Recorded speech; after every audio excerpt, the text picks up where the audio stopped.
Welcome to WMLT News. I'm Sean Miser. And I'm Kelsey Spurlock. The election is fast approaching, and not just at the national level. This year, West Virginia has the chance to choose who will be their governor for the next 4 years. David Burnside spoke with Republican candidate Russ Weeks in Beckley to learn what his goals would be as governor. Former state senator Russ Weeks is challenging Joe Manchin for governor this year. I could not allow this to pass, him getting a free ride back into the governor's mansion, so I filed my papers to run. After a 20-year career in the Navy, Weeks went to work as a carpenter plumber for a West Virginia coal mine before politics took his interest. So I ran, and I defeated the chairman of the Senate Judiciary Committee. Very powerful, had a lot of money and a lot of name recognition. And some say that I made political history when I defeated him. Weeks hopes that if elected, he can bring more change as governor. If we can do something about our tax structure to get businesses coming back to West Virginia, we can grow ourselves out of a lot of the problems that we have. Education. Education is a cornerstone of any economic development plan. I'm going to offer the teachers a package that they will not look at other states to go to, for employment. I'm going to put the Department of Highways back in the business of building and maintaining roads and end these good old boy contracts. I'm going to give the people the option of stopping this downward spiral and coming out of that hole that we've been digging and get back on the right track. David Burnside, WMLT, Beckley.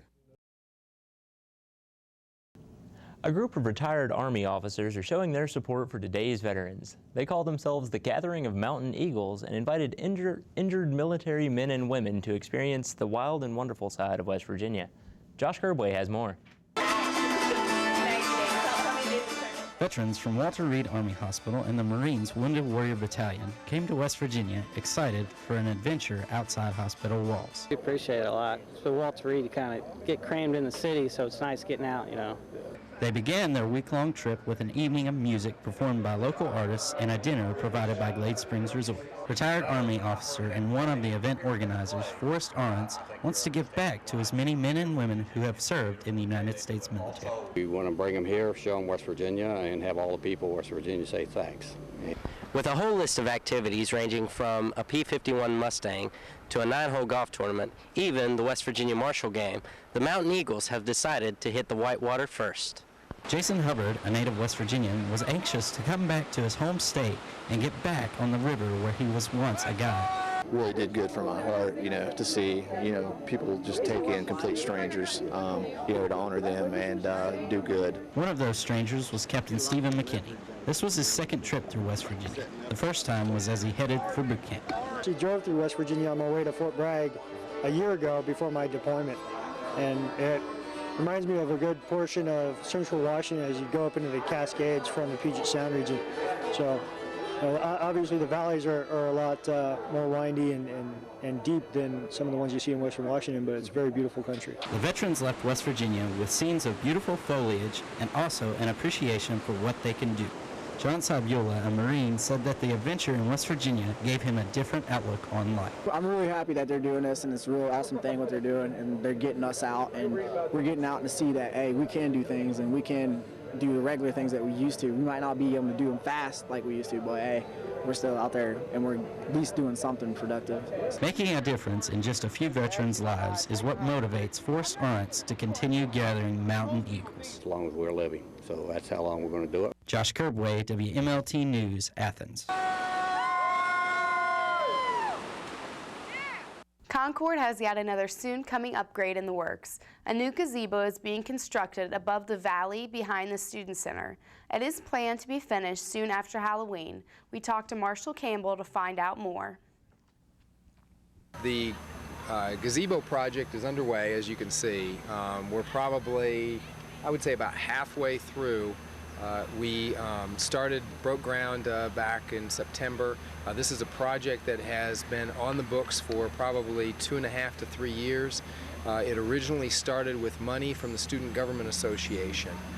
They gave a gift at the end of the year for a picnic shelter to be built. And so that's what this is. Additional money was added by the university to be able to build it. As you can see, they have now laid the foundation and have the vertical columns or posts up. The roof will have a similar top to it like Ray Hall. Our hope is that it will be finished by the end of October. Thanks to a grant provided by the West Virginia Higher Education Policy Commission, Concord, along with 300 other universities nationwide, has adopted the online tutoring system known as Smart Thinking. Smart Thinking is a 24/7 electronic tutoring service which allows you to connect with an eInstructor certified tutor who usually has a master's degree or PhD graduate in their subject-related field. Smart Thinking provides tutoring in mathematics, biology, chemistry, accounting, finance, statistics, Spanish, and writing. Smart Thinking is being used in conjunction with Concord's Academic Success Center that was launched this last year in order to better benefit students in learning and completing their degree. Every day in America, 7,000 teens drop out of high school and keep themselves from the hope of a successful future. The Mercer area has a series called Keeping Mercer's Promise to identify issues in America's Promise 100 Best Communities for Young People, which included Mercer County in this esteemed group. They are working to decrease the amount of local dropouts. Mercer County currently has a dropout rate of nearly 4%. They plan to make that statistic smaller in future years. America's Promise Alliance has formed specific strategies to lower the amount of high school dropouts. They also point out the main reason for dropping out of school, including prior absenteeism, lack of motivation, conflicts with teachers, pregnancy, and poverty. And it's time again for this week's Concord Minute. Here's Marilee McAuliffe. Thanks, Sean. Concord's football coach Greg Quick starts a new weekly radio show airing Tuesdays from the Jerry Beasley Student Center from 6 to 7 p.m. It's hosted by announcer Kyle Cooper, and the show will cover game recaps, previews of upcoming games, and interviews with student athletes and coaches. A new course has been added to Concord's class schedule. Dr. Charles Bridgeford will be instructing the Parliamentary Procedures course. This course will teach students several topics involved with running organizations, assemblies, and meetings. There will also be many guest lecturers, including Concord's own Marshall Campbell, Dr. Manzione, and political science professor Dr. James White. Tuesday, October 21st, the Jazz Trio Triple Play will be performing in the Fine Arts Center at 8 p.m. One member, Joel Brown, has been featured on NBC's The Today Show and appeared as a soloist with the Boston Pops Orchestra. Tickets are $5 for adults, $4 for senior citizens, and $2 for non-Concord students. All university staff, faculty, and students are admitted free of charge. That's it for the Concord Minute, brought to you by the Concordian. Back to you, Sean. Thanks, Marilee. And it's time for a break here on WMLT. Stay tuned to hear about a very special month for women. And get the latest update on Concord sports.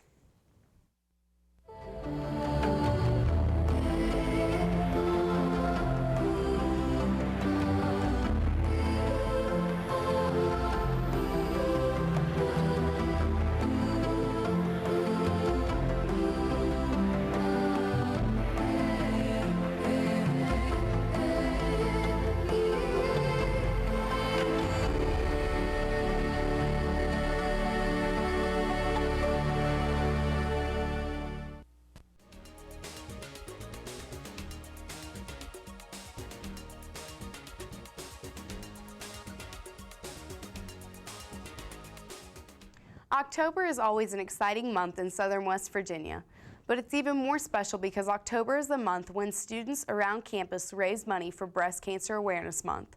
Around campus, students are setting up tables and selling t-shirts, mammary-shaped cookies, and pink ribbons. WMLT News is here to remind all young and old women that breast cancer, though fatal, is very treatable, and survivors report a high quality of life after treatment.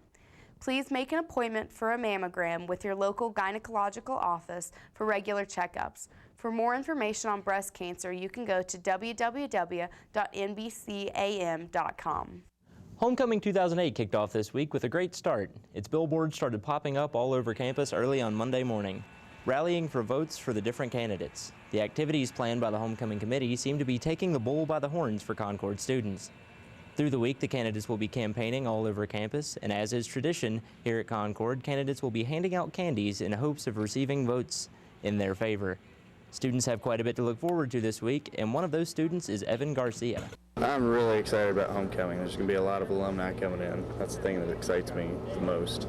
Since we have a lot of alumni coming in, we're getting ready to have a huge get-together, and it's going to be awesome.